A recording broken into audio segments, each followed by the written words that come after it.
છેલ્લી સલામ. લેખક ગુણવંતરાય આચાર્ય. પ્રકરણ 10. બુધવાર. આ મેં તો પણ નાહકનો પાણો નાખી ગયો ને. મારા વહાલાએ વાત પહોંચાડી તે ઠેઠ પહોંચાડી. મેં બહુ ભારપૂર્વક ને બહુ જ ખંતપૂર્વક એને મારા લગ્નની વાત પહોંચાડી હતી. મારા લગ્ન પર મેં એને ફરી ફરીને દાબીને વાત કરી હતી. પછી મારાથી એનો ઇનકાર પણ કેમ થાય? ને મારો વહાલો આખી વાત જાણતો હોય ત્યારે જે ઘા કરે એ આંધળાનો ઘા કરી ગયો. માણેકની સ્વસ્થતા, એની ચીવટ, એની પોતાની વાતને વળગી રહેવાની વાત ઉપર આ આખી વાતની ઇમારત હતી. ને મહેતાએ એના પાયા જ ખળભળાવ્યા, બીજે ક્યાંય નહીં, માણેકના મનમાં. સાચું પૂછો તો પોલીસ અમલદારને ને પ્રામાણિકતાને ને સત્યને વળી લેવા દેવાશી. એનું કારણ, એનું કામ જ એક. ગુનો થાય એટલે પહેલી નજરે ગુનેગાર લાગે એવા આરોપીને પકડવો ને પછી એને આપ પાતાળ એક કરી સાતજૂટ કરી ધોળાને કાળું ને કાળાને ધોળું કરીને એને જ ગુનેગાર ઠરાવી દેવો. આમાં પ્રામાણિકતાની વાત ક્યાં આવી? સત્યની વાત ક્યાં આવી? ભલા મને એટલું કહો કે પોલીસ ચોકીઓએ કંઈ થોડા સત્યાગ્રહ આશ્રમના થાણા છે? મેં તો જ છે. ખુદ પોલીસ ખાતાવાળા જ જો એને ધૂની માનતા હોય તો સામાન્ય માણસનું તો શું કહેવું? એણે માણેકના મનમાં શંકા ઊભી કરી. વાતમાં મહેતાની ચાલાકી ખરેખર શૈતાનિયત ભરી હતી. ભલભલો કાબેલ વકીલ, કાયદાબાજને ઉલટ તપાસ કરવાવાળો પણ બે વાત નવી શીખે એટલી શિફતથી મહેતાએ માણેકને થોડીવારમાં ખળભળાવી. ત્યારે જુઓ, મહેતાએ માણેકને મારા સાંભળતા જે વાત કરી એનો સાર શો? સત્યને કાયદાને એવી વેદિયાવાણીની ભીતરમાં એની વાતમાં ડંક ક્યાં હતો? તમે જોયું? ન જોયું? સમજો ત્યારે. નંબર 1, કાં તો માણેકને મરનાર ગરબડ ઉપર પ્રેમ હતો. નંબર 2, કાં તો માણેકને ગરબડ ઉપર પ્રેમ ન હતો. નંબર 3, કાં તો માણેક પોતાના ધણીની તરફેણ કરે. નંબર 4, કાં તો માણેક પતિની ટાઢે પાણીએ ખસ કાઢે. હવે આ 4 શક્યતાઓ નજરમાં રાખીને પછી મહેતાની મીઠી મધ જેવી વેદિયાવાણી વિચારો. નંબર 1, માણેકને ગરબડ ઉપર પ્રેમ હોય ને એ પ્રેમને કારણે એનું ખૂન કરવા બદલ માણેક પતિ ઉપર દાજ કાઢવા માગતી હોય તો એમાં કંઈ સાર ન હતો, કેમ કે માણેકના પતિને સજા ન પણ થાય. વાતનો ડંખા. માણેકની ઈચ્છા તો પતિને સજા કરાવવાની હશે તો પણ એની બેભાનીની વાત એ કામ કરશે. એણે કંઈક પણ બોલવું તો પડશે જ. નંબર 2, માણેકને ગરબડ ઉપર પ્રેમ હોય તો જગન્નાથને ગરબડની હત્યા કરવાનું ખરું કારણ કેવળ માણેક જ કહી શકે. એ જો ન કહે તો જગન્નાથને ફાંસીની સજા પણ થાય. એટલે કે બેભાન બનવાની વાત, જેમ જગન્નાથ ઉપર વેર હોય તો વેર લેવામાં મદદ નથી કરવાની, તેમ લાગણી હોય તો જગન્નાથને મદદ કરવાની નથી. નંબર 3, માણેક જો પોતાના ધણીની તરફેણ કરતી હશે ને એ માટે ઢાંક પીછોડો કરતી હશે તો એમાં માણેક ફાવવાની નથી, એની ગણતરી કામની નથી. એની બેભાનીની વાત જગન્નાથને ફાંસીને દોરડે લટકાવવા માટે પૂરતી છે. નંબર 4, માણેક એના પતિની વિરુદ્ધમાં હશે તો પણ એની બેભાનીની વાત માણેકનો હેતુ ભર નહીં લાવે, કેમ કે પોતાના જ ઘરમાં પોતાની પત્નીની પાસે પોતાની ગેરહાજરીમાં પરાયા પુરુષ સામે રોષ ભરાવાનો જગન્નાથને હક હતો. ને એ ઝપાઝપીમાં ખૂન થયું હોય તો એ ખૂનમાં જગન્નાથનો દોષ નહોતો એમ ચુકાદો મેળવીને જગન્નાથ છૂટી પણ જાય. મતલબમાં માણેકે બેભાનીનો ડોળ છોડી દેવો જોઈએ. મહેતાના શબ્દોમાં, માણેકના પોતાના મનમાં જ જો પાપ ન હોય તો એને બેભાન થવાને કારણ ન હતું, ને માણેકના મનમાં પાપ હોય તો પછી જગન્નાથનો દોષ કંઈ રહેતો હોય તો નામનો રહેતો હતો. એક તો માણેકના મનમાં આસુરી દ્વિધાએ મૂકી ગયો ને વધારામાં માણેકે એને મોઢેથી મારી મેરી સાથે જે જાહેર કરેલા લગ્નની વાત સાંભળી તે પણ મારી પાસેથી નહીં, એની પાસેથી. ભાઈ મારા, સ્ત્રીને મનાવી એ ભારે સહેલું કામ છે ને ભારે વસમું કામ પણ એ જ છે. આ વેદિયા પોલીસ અમલદારે તો મારો આખો દિવસ બગાડી દીધો. આખરે માંડ એને થાળે પાડી ને માંડ એની પાસેથી છૂટો થયો. કહે છે કે લગ્ન જીવનમાં પરણેતર એક જંજીર સમાન છે. હશે, પણ મારું માનજો હો, લગ્ન બહારના સંબંધમાં મહોરદાર પણ ભારે જડબે સલાક જંજીર છે. જો પરણેતરથી સહેલાઈથી છૂટા થઈ શકાતું નથી તો મહોરદારથી એ છૂટા નથી થવાતું ને. જવા દો, હવે લાંબી ટૂંકી વાતોનો વિચારશો. અમે બંને ગળાડૂબ ડૂબી ગયા હતા. હું ઘરે આવ્યો ત્યારે 12 વાગી ગયા હતા. ધંધાના સૂત્ર સંભાળવા બેઠો ત્યાં ફોન આવ્યો. મેં ફોન કાન ઉપર મૂક્યો. ફોન ભગતનો હતો. સાંભળ માવજી, સાંભળી લે. આજ મંગળવાર, આપણો વાયદો પૂરો થયો. હવે શું જવાબ છે તારો? ભગત, જો ને ભાઈ, તારાથી તારા દાવને પહોંચી શકાય એમ છે કે ક્યારે આવું? જો ને, ક્યારે આવું? કાલે. માવજી, દાવના પૈસામાં હું કોઈને એક વાયદો પણ કબૂલ રાખતો નથી. અને તે મને બીજો વાયદો આપ્યો? તને તારા ધંધાની આબરૂની કંઈ પડી લાગતી નથી? મને મારી આબરૂની પડી છે. સારું, કાલે. પણ એક વાત કહી મૂકું છું, નાસી જવાનો વિચાર ન કરીશ હો. એ વિચાર જોખમી છે. સાહેબજી, હું ફોન સામે જોઈ રહ્યો. આ ઘરણ વખતે સાપ ક્યાં નીકળ્યો? નાસી જવાની વાત? મારે માટે આવી વાત કરે કોણ? માવજી મુંબઈ મૂકીને નાસે? અરે મુંબઈ છે તો માવજી છે. મુંબઈની બહાર એ શું રામપાતર ફેરવે? માની સોડ મૂકીને માવજી નાસે. શું કામ નહીં? મહેતાએ પાણો ફેંક્યો હતો. આંધળાના ગોળીબારની જેમ આબાદ લાગ્યો હતો. માણેક વાત કરશે? નહીં કરે? તો અને ભગત, માણેકની પાછળ ખુવાર થયેલો હું ભગતના 10,000 ક્યાં ઝાડવેથી કાઢવાનો હતો? તો ભગત મને મૂકવાનો હતો? એણે કોઈને મૂક્યા છે તે મને મૂકે? આ પણ માંડું ઢીંડવાનું ભારે થયું ને. મને વળી ક્યાં કમૂતી સૂજી કે મેં ભગતના 1,000 રૂપિયા જાતે ખાધા? હવે શું થાય? પૈસા માણેકના કામ માટે જોઈતા હતા. સામે ચાલીને આવ્યા ને નક્કી દાવ લાગ્યો. ખાધો, ખોયો. એ 1,000 માણેકના કામ માટે જોઈતા હતા ત્યારે તો અનાયાસે મળી ગયાનો આનંદ થયો. અમારા પ્રેમ ઉપર ભગવાનના આશીષ છે એવું જ લાગ્યું. પણ હવે આનો કંઈક પેંતરો કરવો જોઈશે. ભલા હું નાસ્તો ભાગતો ફરું છું, એને બદલે ભગત નાસ્તો ભાગતો ફરે તો? પોલીસ ભગતથી તોબા પુકારી ગઈ છે.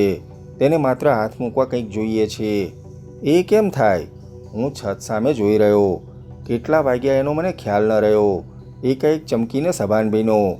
મારી આસપાસ 50 સિગરેટના ખોખા વેરાયા હતા. ઘડિયાળમાં 5 વાગ્યા હતા.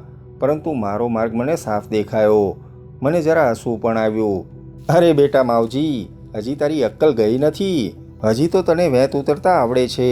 હજી કોઈ તને ઉકાસ મૂકવામાં નડતર નથી. શા માટે એક પળને માટે પણ તે તારામાંથી શ્રદ્ધા ખોઈ?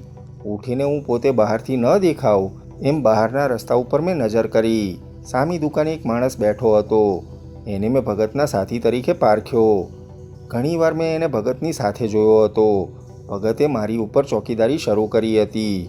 આનો અર્થ ઉઘાડો કે એના પૈસા એને હું આપી શકીશ એ શ્રદ્ધા એણે ખોઈ હતી. હવે તો એ મને બોધપાઠ શીખવવા નીકળ્યો હતો.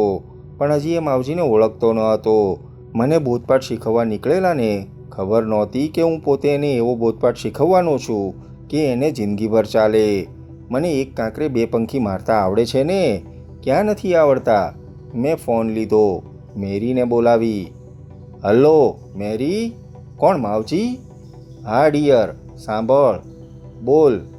આજે અત્યારે મારી માનો કાગળ છે. તારી માતા? હાસ તો. કેમ તારે જ માં હોય ને મારે ન હોય? શું કાગળ છે? આપણા લગ્નનો એ વિરોધ કરે છે? ના, ઉલટાનું એ કહે છે કે લગ્ન અહીં એમને ઘેર કરવો. ઓહ, એમની કેટલી ભલમનસાઈ. હવે સાંભળ, તું તારી ઓફિસમાંથી આજે રજા લઈ લે.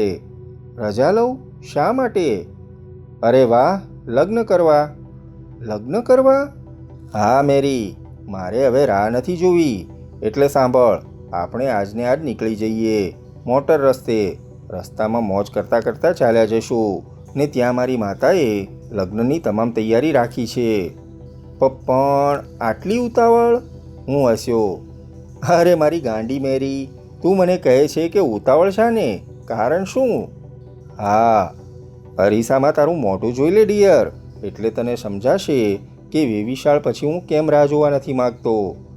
તું બહુ લુચ્ચો છે હો. મેરીના અવાજમાં ઊંડો આત્મસંતોષ હતો. તો હું તારી રાહ જોઉં છું. સાંજના 6 વાગ્યાને સુમારે મેરી આવી. પણ માવજી, આટલી ઉતાવળ? મેં તો હજી કંઈ તૈયારી કરી નથી ને. સાંભળ ડિયર, મારે તો તું જેવી છો તેવી જ વહેલામાં વહેલી તકે જોઈએ છે. પણ મારી માતા. સાંભળ મેરી, તારી ઈચ્છા હશે તો આપણે પાછા આવીને આપણા લગ્નની પાર્ટી લગ્ન જેટલી જ ધામધૂમથી ઉજવીશું હો. મેં કહ્યું, તારા તમામ મિત્રોને સંબંધીઓને આમંત્રણ આપીશું. તો ભલે. તો એમ કર, તું તું મારી લાલ સિંગર લઈ જા અને ઘાટકોપરમાં એક મારા સ્નેહી છે તેમને ત્યાં જા. એ પણ આપણી સાથે આવવાના છે. એમને તૈયાર કર. ત્યાં હું 1-2 કામ પતાવીને આવું છું. પણ આપણે બંને સાથે જઈએ તો શું ખોટું? એમાં તું ન સમજ. સાથે જે મારી લાલ સિંગરમાં હું એને શા માટે એકલી મોકલું છું એનો ભેદ સમજે એમ હતું જ નહીં. મારે એક જ કાંકરે 2 પંખીઓ મારવા હતા. મારે જરા અણધારું કામ આવી પડ્યું. તું જાણે છે કે મારો ધંધો જ અણધાર્યો છે ને મારે અણધાર્યા કવરિંગ કરવા પડે. દરમિયાન તું ઘાટકોપર જા. મારા મિત્ર નામે મગનભાઈ છે. ઘાટકોપરમાં કામાગલીમાં રહે છે. એમના મકાનનું નામ મગનબાગ. કામાગલીમાં મ્યુનિસિપાલિટીના પાણીના મોટા નળ જ્યાંથી પસાર થાય છે ત્યાં ફાટક આગળ જ એમનું મકાન છે. તું જઈને એમને તૈયાર કર. આપણી સાથે એ મોટરમાં આવવાના છે. ધાર કે મને 1 કલાક, અડધો કલાક મોડું થાય તો અહીંથી આપણે 7-7:30 વાગે નીકળીએ તો ઘાટકોપર 9 વાગે પહોંચીએ ને ત્યારે મોડી રાત્રે તૈયાર થાય ન થાય. માટે તું જા ને એ તૈયાર થતા હશે ત્યાં તો હું આવી પહોંચીશ. મેં એને જેમ તેમ કરીને મનાવી લીધી ને એ મારા મકાનમાંથી નીકળી. શિયાળાની ટાઢ હતી એટલે મેં એને મારો પોતાનો ઓવરકોટ પહેરાવ્યો હતો. સિંગરમાં એ મારા ઘરના દાદરા પાસેથી જ બેઠી અને લાલ ગાડી પાછળથી નીકળીને આગળ આવી ને ઘાટકોપરને માર્ગે મુખ્ય રસ્તા ઉપર ચાલવા માંડી. તરત જ મારા ઘરની બાજુની નીચેવાસની ગલીમાંથી એક મોટું જીપ સ્ટેશન વેગન નીકળ્યું. એમાં ભગતના જે 2 માણસો મારા ઘરની ચોકી કરતા હતા એ 2 જ હતા. મેં જોયા કર્યું. મારી લાલ સિંગર આગળ ચાલી જતી હતી ને લગભગ 50 પગલાં પાછળ એના કદમ દબાવતું જીપ સ્ટેશન વેગન જતું હતું. હું થોડીવાર એમને એમ બેઠો. મારા શ્વાસ વધી ગયા હતા. એ શ્વાસોશ્વાસ હૈયા ઉપરથી બહાર ઉતરવાની મોકળાશના હતા કે ગભરામણના હતા એ તો હું પણ જાણતો ન હતો. એક તરફથી હું ખૂબ મોકળાશ અનુભવતો હતો, પારાવારની. મારે માથેથી મેરીનો બોજ પણ ઉતર્યો હતો.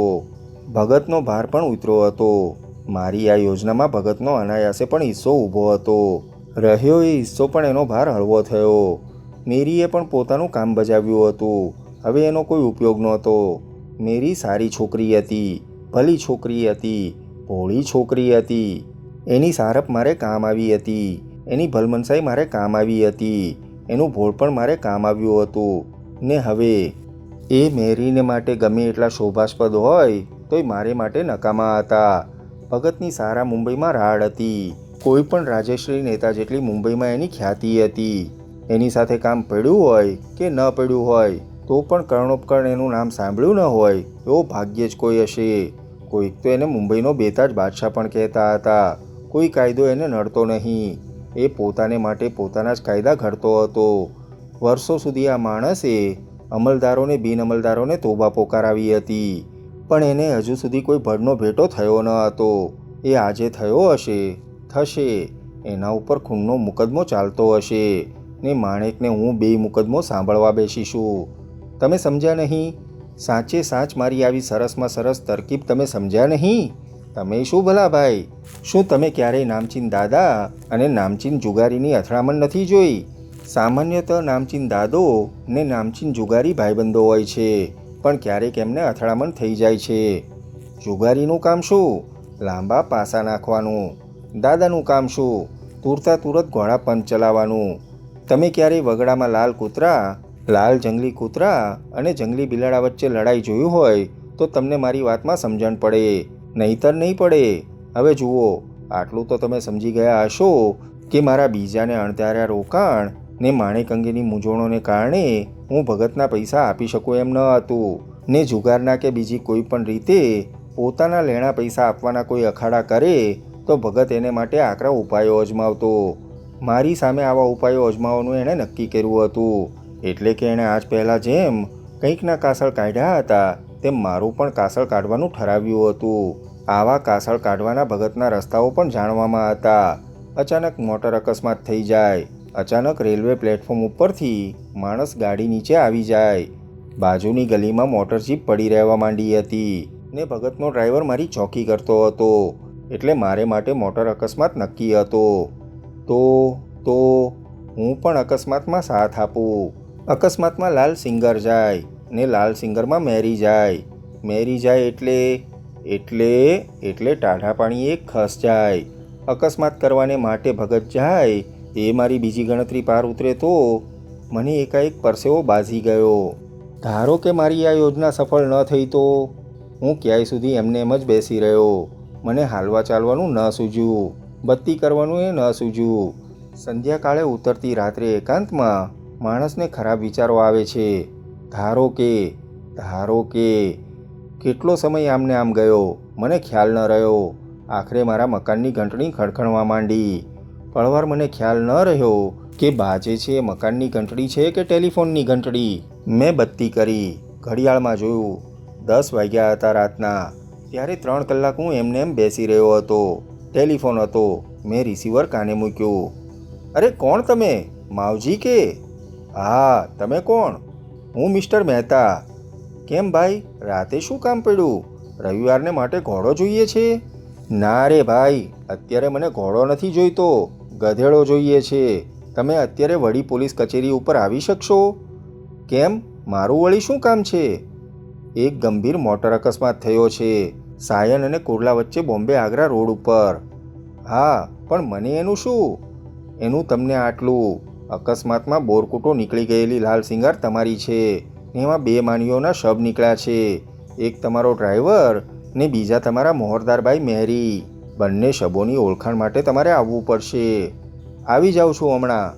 ટેક્સીમાં આવો, નહીતર પછી પોલીસ ગાડી મોકલું? ના, હું આવી જાઉં છું. મારા મનમાં મોકળાશ થઈ અને હું પોલીસ ચોકી ઉપર જઈ પહોંચ્યો. મને મહેતાએ બેસાડ્યો અને પૂછ્યું, માવજી, આ લાલ સિંગર ગાડી તમારા નામ ઉપર જ નોંધાયેલી, પણ એમાં તમે હોવા જોઈએ, એને બદલે મેરી ક્યાંથી નીકળી? મારી ગાડીમાં હું ન હોઉં ને મારા ભાવિ પત્ની હોય, એમાં આપને નવાઈ શા માટે લાગે? ના, નવાઈ તો ન લાગે, પણ સ્ટેશન વેગન કોનું હતું એ તો તમને ખબર છે ને? ભગતનું હશે. હા, તમને ખબર છે ખરી, મહેતાએ કહ્યું અને મેજની નીચે એક ટોકરી બજાવી, બારણું ઉગાડ્યું. હવે મને એક મુશ્કેલી છે માવજી, મારે તમારી સલાહ જોઈએ છે. મારી સલાહ? ફરમાવો, સેવક તૈયાર છે. તમને મેરીના ખૂનના કાવતરા માટે પકડવા કે નહીં? મને? મારી ખુરશી નીચે બોમ્બ ફૂટ્યો હોય એમ હું ઊભો થઈ ગયો. મને? મેરી? અરે સાહેબ, મારી મશ્કરી? મારા તો એની સાથે લગ્ન થવાના હતા. હા, એ સાચું. બારણામાંથી એક પોલીસે મહેતાને હાથની ઇશારત કરી અને મહેતા ખુરશી ઉપરથી ઊભા થયા. ત્યારે હવે મને પણ એમ લાગે છે કે મારે તમને મેરીના ખૂનના કાવતરા માટે તો ન પકડવા. હું શું બોલું? પોલીસ કચેરીની હવા મને એકદમ ગુંગળાવનારી લાગી. મહેતાએ આગળ ચલાવ્યું, તમને એ માટે ન પકડવા એનું એક કારણ છે. હું ચૂપ જ રહ્યો. મારી જીભ તાળવે જ ચોંટી ગઈ. આ માણસ કંઈ જાણતો હતો કે મારી મશ્કરી કરતો હતો? કેમ? મહેતા હસ્યો. એ કારણ જાણવાની તમને ઇંતજારી નથી થતી? હું અવાક બની એની સામે જોઈ રહ્યો. મારે કપાળે પરસેવો બાજી રહ્યો. એનું કારણ હું તમને કહું, મહેતાએ કહ્યું. એનું કારણ એ કે ગરબડદાસના ખૂનને માટે હું તમને અત્યારે જ ગિરફ્તાર કરું છું.